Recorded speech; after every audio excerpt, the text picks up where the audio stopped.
I've had a long career, as Tim alluded to before, in this union. I've been privileged to have a long career. I'm proud of our heritage and our culture, of all the unions that preceded us. I'm proud to be a member of this great union. I'm doubly proud of the commitment and dedication of all our officers and staff who are committed and believe in what they do and come to work every single day to fight the fight. I'm proud of our delegate structure. It's the envy of many in the trade union movement. And this year we've had roll-up after roll-up, breaking records across the country of delegates. It's you, men and women, that go to work every day and put your job on the line, fighting for a better deal for the members that you represent. So I'm proud to be a member of this union, and I'm proud to say I'm a unionist. And I'm proud to wear the badge clothing just as everyone else is in this room. So I'm not going to let a few rotten apples in the trade union movement or partisan politics of conservatives like Abbott and his mates distract me or our union doing for what we do best, and that's looking after the interest of our members, their families and the communities that they live in.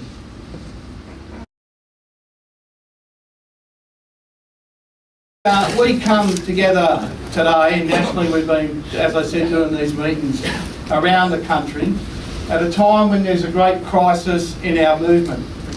There's a crisis in terms of jobs, as Tim alluded to, and there's a crisis in terms of the war that's been waged against working people in this country and their unions. There are about 11.5 million people in Australia that get up every morning and go to work. 900,000 of them are in the manufacturing sector. So manufacturing is a huge part of Australia's economy, and it's important to the economy. It's around 8% of the GDP and does about $100 billion worth of exports every year. And it's no news to anyone in this room that manufacturing's been under enormous pressure since the GFC.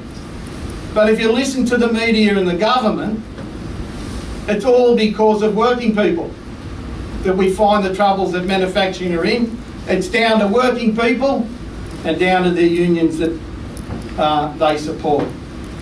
But we in this room, as do all our members, know what the real pressures have been that face manufacturing.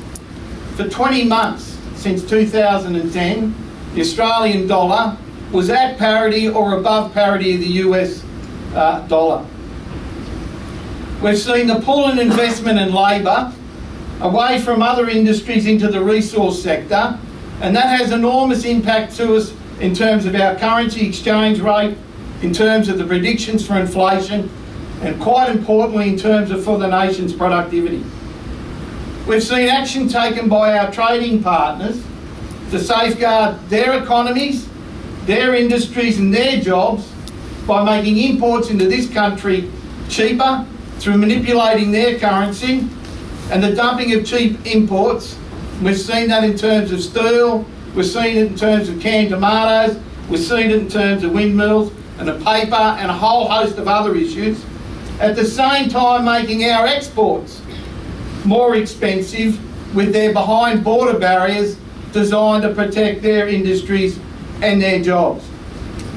And we've seen so-called free trade agreements that have been entered into on a bilateral basis that put our manufacturers at a competitive disadvantage.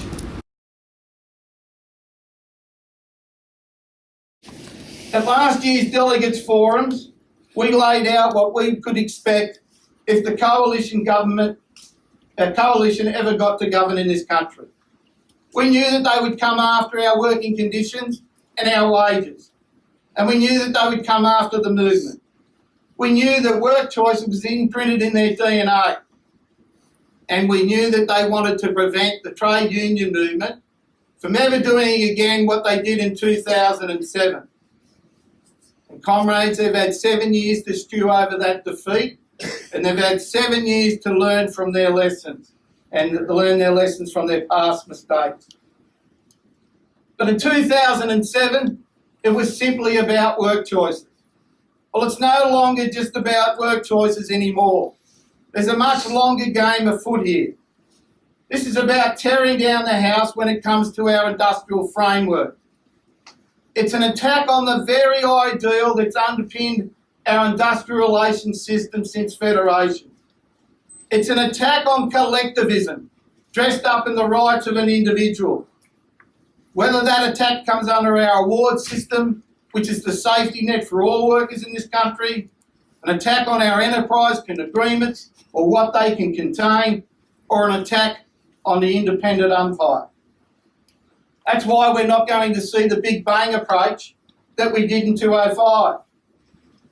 Firstly, what we'll see is they'll let others lay the political groundwork to their agenda. That's why we've seen an unprecedented and unrelenting attack on our wages, our conditions, and the movement. There's not a day that goes by where you see some right-wing polly, some ratbag journalist, or some redneck employer get up and call for either the abolition of penalty rates, the abolition of enterprise agreements, or at least limiting their content, the need to cut real wages in this country, further restricting the right of entry of your officials, reducing the number of awards in this country and their scope, even calling for the minimum wage to be reduced. And the list goes on and on.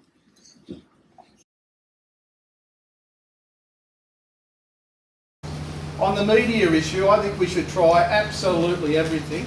I've never heard of your stickers, but I can think of some great places where they work, particularly in my home state, in New South Wales, where there's not 1 ounce of any sense of honest media anywhere.